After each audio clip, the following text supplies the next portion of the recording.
Hello, welcome to IO's online tuition for judicial services. We have been doing Indian Evidence Act. We will be continuing today with the Indian Evidence Act, Section 107. Section 107, burden of proving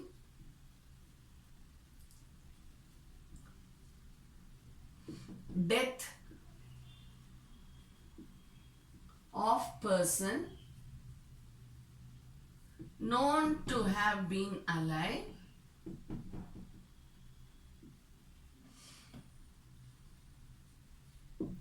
within 30 years.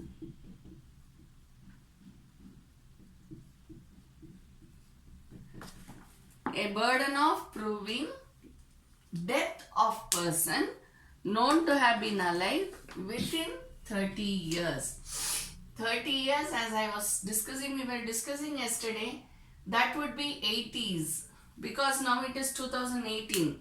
So 30 years would be 80s, okay? So where we know that a person has been alive in the 1980s, if I have to prove that the person is dead, then how will I have to prove?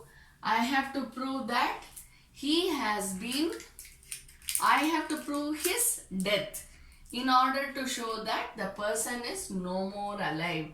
So what I have to show? Burden of proving death. What I have to prove? The death of a person known to have been alive. He is known to have been alive. Somebody says, no, I saw him in the 90s. So I know that he is alive. But I say, no, I saw him in the 80s and I know in the 90s or probably in the new century, the person is dead. So upon whom does the burden of proof fall? It falls on the person who says that the person is dead. So what has to be proved here? Not the person being alive, but the person being dead has to be proved in this section. So whoever says that the person is dead has to prove that the person is dead. Understand? So what is the assumption over here in this case? That the person is alive. Therefore, if somebody else comes and says, no, the person is not alive. He is dead. He died. In that case, the death has to be proved. And what is the time period? Within 30 years. Okay, you should remember this. Then next we go to section 108, which talks about burden of proving that person is alive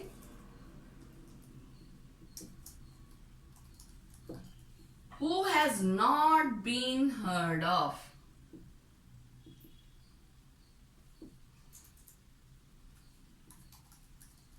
for 7 years. Earlier we were speaking about 30 years, 30 years. And in that case, what is the presumption? That he is alive. So therefore, the person who says that he is dead has to prove that he is dead. Right? What is the time period over here? It is 7 years. And what is the situation? He is neither heard to be alive nor dead. But what is it? He has not been heard of at all. Not been heard of at all. Some people just go missing and we don't know whether the person is still alive or dead. We have absolutely no idea what has happened to that person. In such a case, the burden of proving that the person is alive. So when he has not been heard of at all for a period of 7 years, what is assumed? He is dead. Any person who is alive will at least say, hi, how are you? Unless the person has become a monk, right? Or he has become some sannyasi or whatever it is. Unless that has happened, the person will at least say, hi. If he doesn't say so also, even if he has become a sannyasi or a Buddhist monk or whatever it is, nun, priest, father, whatever you want, you can choose. Even in that case, we will get to know that the person is alive. We may get to know that the person is alive. But when we have not heard of at all for a period of 7 years, what is the legal assumption? Legal assumption is that the person is dead. Therefore, what has to be proved? The burden of proving lies on the person who says, yes, he is alive. I saw him. I saw her. Okay. So, the burden of proof lies on the person who says that the person is alive. And what does he have to prove? He has to prove that the person is alive. There, he has to prove, in the previous section, he has to prove that he is dead. In this section, he has to prove that he is alive. Clear? We go on to the next section.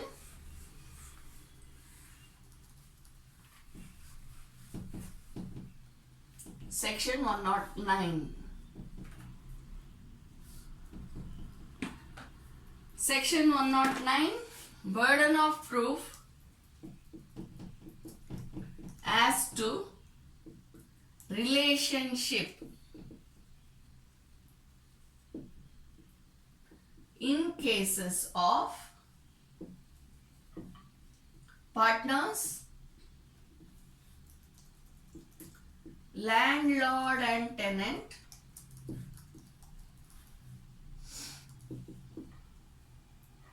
and principal and agent. Remembering some act? Remembering the Contract Act, General Contracts and Special Contracts. Am I right? So, here when we are speaking about this, what is the burden of proof? Burden of proof as to relationship. When we say burden of proof as to relationship, we are talking about the burden of proof as to the existence or, understand, non-existence. Existence or non-existence of relationship. So, suppose I am one of the partners in a firm, okay? So, if I am one of the partners in the firm, what do? I file a case saying that the other partner has cheated me. That partner's name probably starts with H.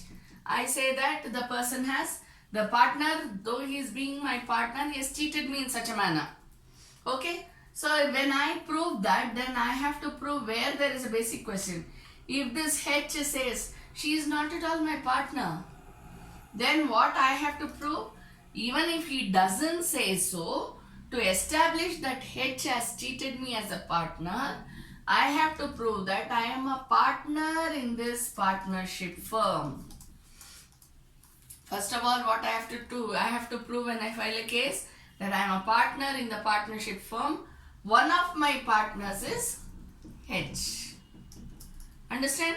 So, this partner has cheated me in so and so manner. So, first thing what I have to prove is that I am a partner in this firm.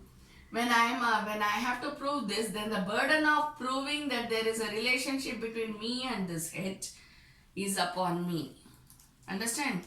When he comes into the case, then he says, no, she is not my partner. I never knew that she is my partner. I never accepted her as my partner. Her name is not there in the partnership deed. Right? So when all these stories comes, then he has to prove that I am not a partner as per the partition deed. Understand?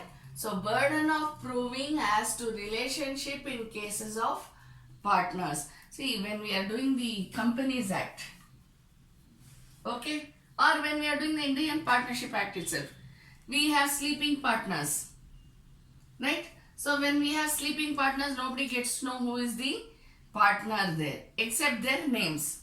So we have to say that yes, this person is my partner. Say for example, promoters may become partners, may not become partners later. That's a different question.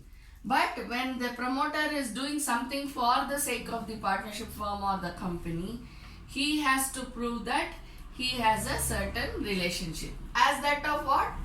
Principal and agent. Promoter has to prove that He is an agent of the company. Understand? So existence. So it is the company's. Once this person establishes that person can be natural or artificial, right? So per promoter, when the promoter establishes that he is promoter of so and so company, if the company says no, then the relationship has the burden of proof passes from this promoter to the company to say, no, this person is not the promoter. This company or the partnership firm is not our promoter at all. Understand? Next we go to landlord and tenant. Very simple. How do we establish the relationship of landlord and tenant? By way of rental agreement. Simple. Right? So if I have to say that I have to prove the burden of proof saying that I am a partner, I have to produce the partnership deed. If I have to prove that I am in the relationship of principal and agent, then I have to show the agency agreement. Right? If I have to prove that I am a tenant in so and so person and so person is the landlord, then I will have to prove it with regard to rental agreement. Okay, so the burden of proving first lies on the person who says, if I am filing a case as a promoter, I have to first discharge my burden of proof saying that I am the promoter. Then it goes on to the other party. Understand? So where there is a burden of proving existence or non-existence of relationship, in this part, first it falls on the person who is filing the case. See, when you are reading this, you should also remember the variation in terms. You remember that? You should remember that while doing this section. Why? It is because when there are varying terms, then you will have to show whether the person has been a partner even when the variation took place or not. So each section you read it with the other section. When you are reading a section, just think, did I read it somewhere? Is it related to any other section? Is it related to any other act? This is how you should study for judiciary services. Okay? So this is the, so when you are dealing with the partnership, partners, landlord and tenant and all that, you should also think about the other section. Then we go to section 110. Burden of proof as to ownership.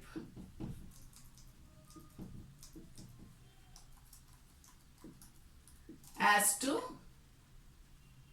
ownership. Burden of proof as to ownership. We will take the same example of landlord and tenant. Okay?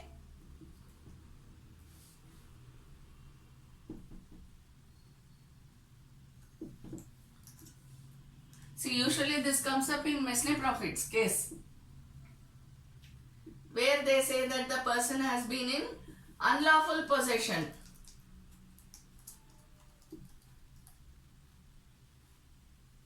Right? So where there is a case saying that the person owes me Mesne Profits and the person has been in unlawful possession, then what will happen? A says, I am the owner, your honor, actually the rent has to be given to me. Though it has been collected by my tenant B, he is my tenant. Even though he has collected from C, D, E, whoever it is, everything has to be given to me because I am the owner. And hence he files a case for Mesne Profits. It may be unlawful possession, may not be unlawful possession, that's okay. But he will file a case for Mesne Profits. When he files a case for Mesne Profits, he has to prove that B is not the owner. Therefore, he should not, even though he has the power to collect rents because there has been an understanding between A and B, B should not keep the money to himself. He has to give it to A. Why? Because A is the owner. Now, A is the owner. How will we know? He has to prove that he is the owner. Right? So, the burden of proving that he is the owner first lies on him. Then it goes to the other party. So anyone, see, the basic underlining concept of this is Anyone who is contending a certain fact should prove it. That's it.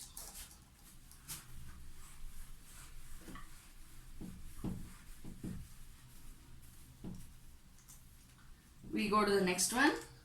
111. Proof of good faith. Proof of good faith in transactions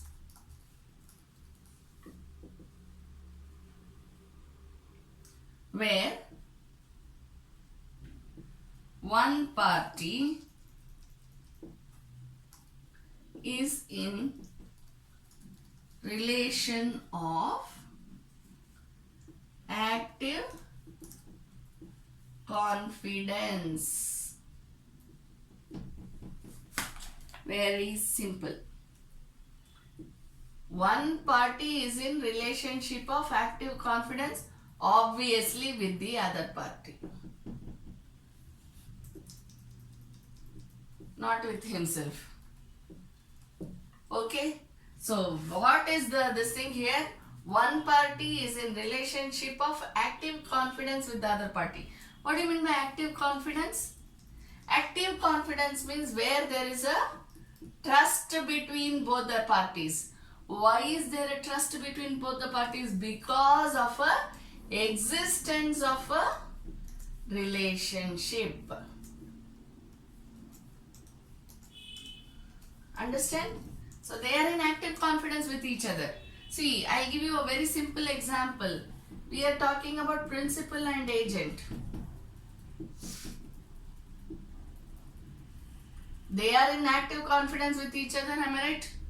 Principal says, my agent has the power to do so and so, so and so, so and so, so and so, so and so, so and so. Agent will say, okay, I agree to do so and so, so and so, so and so, so and so, so and so. Whatever you have told me to do, I will do it. Okay? So he has to give a report to him and he has to instruct him. So it is like mutual. So there is a relationship of active confidence. When there is a relationship here, what are we talking about? Existence. We are not talking about non-existence of relationship. Where there is an existence of relationship and that relationship entails trust. Entails means what? The relationship follows trust. That's it. Okay? In that case, how it has to be proved that the act undertaken by the person in active confidence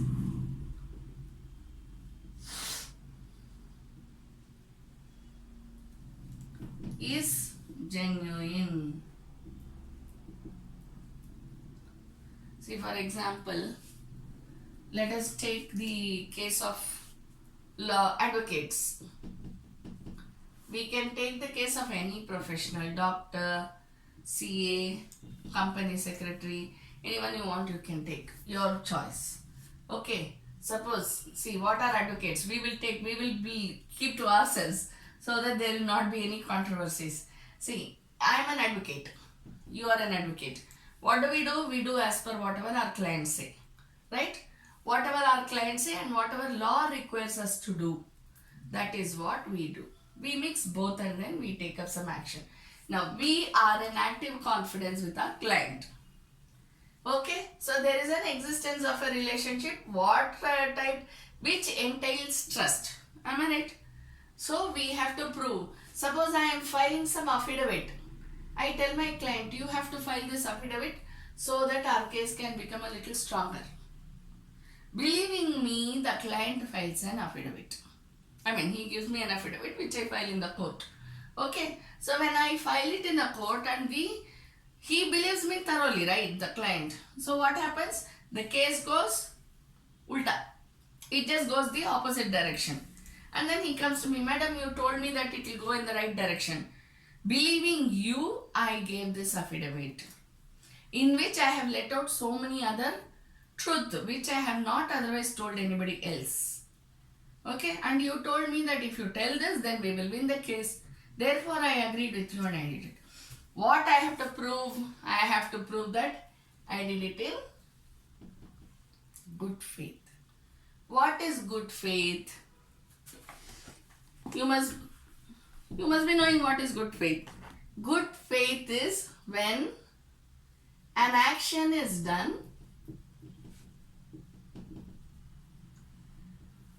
believing or knowing or because of sufficient reason to believe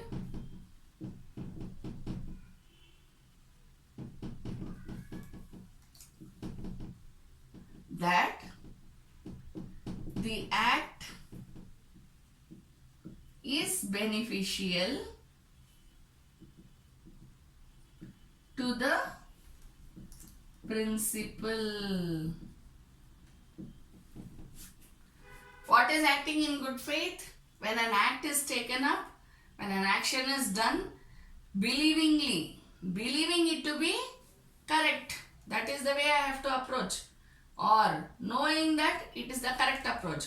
Or I have sufficient reason to believe that that is how it has to be approached. So I do that action on behalf of whom? On behalf of the principal. Understand?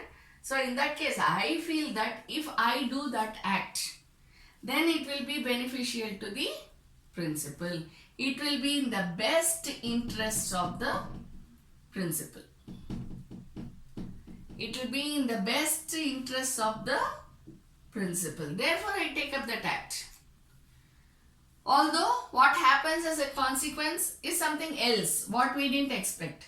But when somebody sues the person saying that I gave you all the details because I thought that will help you in helping me out. But what you have done is not helping me out.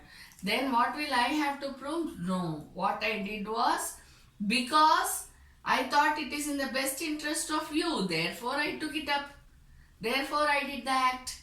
Hence, I have done it in good faith. Now, if I am in active confidence with the other party, then the person has to prove that he has undertaken an act in good faith. Understand?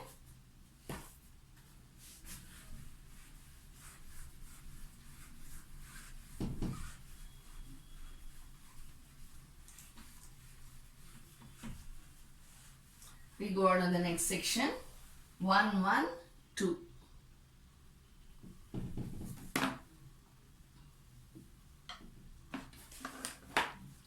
Section 112. What does section 111A. 111A. Presumption as to certain offences. Presumption as to certain offences. What are the offences which are given here? These are the offences which come under public nuisance,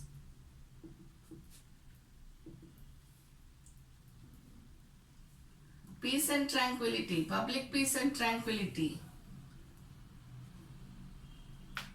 rioting,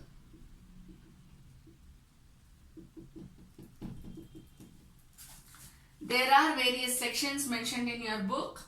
Section number 121, 121A, 122, 123, right? So all these are all relating to public nuisance, public peace and tranquility. Of course, rioting is included in that. Affray, you can take up anything for example. Okay, so we are here talking about the presumption. What is the presumption here? It is legally presumed that the person acting under these sections, committing the offences, committing the aforesaid offence or offences is present in the place, at the time and date, month, year mentioned in the, where will it be mentioned? It will be mentioned in the charges. So what is the legal assumption? That the person committing the offense, that is the person accused of. See, when you are writing your mains exam, you should be very careful about your expressions. Okay? The mistake that I did now, person committing offense, it's not the person committing. Person accused of committing the offense or offenses is present in the place at the time, date, month, year, everything you have to. So what is the legal presumption? That the person is accused has been present at that place and he is the one who has caused the public nuisance, or he has been abetting. Maybe he is the main accused, maybe he is one of the co-accused, doesn't matter. Or maybe he is an abettor. Abettor also ultimately becomes co-accused. But maybe he is abetting in that whatever are the offenses. Understand? So in this case what happens? I think you must have got the hint by now. The person has to prove alibi. Yesterday we did it. Right? So he has to prove that no, I was not here when this happened. I am not the cause. I did not abet. I am not the person. I was in fact not at all here. Understand? So the proof of alibi is very, very important in order to take away the legal assumption that the person who has been accused, is present in the particular place at the time, date, year, month, everything. Understand? Thank you.